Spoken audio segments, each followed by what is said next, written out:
दर एकल्यान छत्रपती शिवाजी महाराजांचे गुण आणि विचार आपणायले जाल्यार विकसित भारताचे सपन पुराय जावपाक वेळ लागचो ना असो विश्वास समाज कल्याण खात्याचे मंत्री सुभाष फळदेसाय हांणी उक्तायला।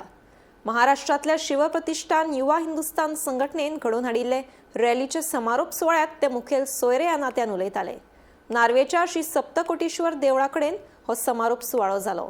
ह्या वेळार आदले मंत्री आणि सध्याचे आमदार गोविंद गावडे, आमदार प्रेमेंद्र शेट आणि हेर मानेस्त हजर आशिल्ले।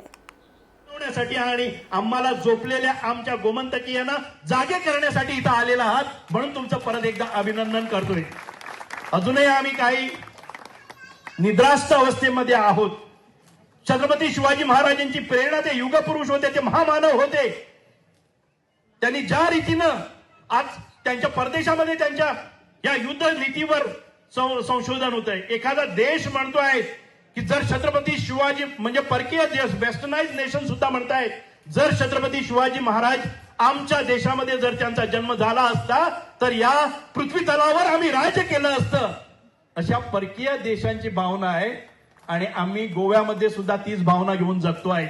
प्रत्येकानं छत्रपती शिवाजी महाराजांच्या जर त्यांचं आचरण करायचं असेल, त्यांच्यातील 5% सुद्धा गुण आपण घेतले तर विकसित भारत होण्यास वेळ लागणार नाही आहे। आपण कल्पना करतोय विकसित भारत 247, परंतु आपण प्रण केला, प्रेरणा घेतली तर 237 पर्यंत आपण विकसित भारत होऊ। छत्रपतींच्या ते बळ होतं ते आपल्या अंगात यायला पाहिजे।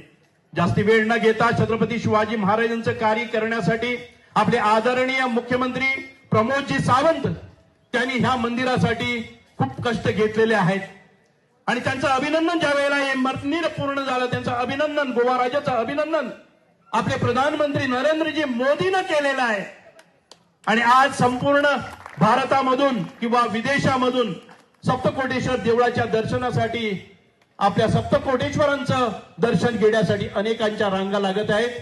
आमच्या नसानसात त्या एका रक्ताचा थेंब सळसळत असतोय आणि अलगद आम्ही तुम्ही का छत्रपती शिवाजींना कधी बघितलं नाही, पण छत्रपती शिवाजी महाराजांचं नाव घेतलं की आमच्या मुखातून कधी जय बाहेर पडतोय हे आम्हाला कधी समजत नाही।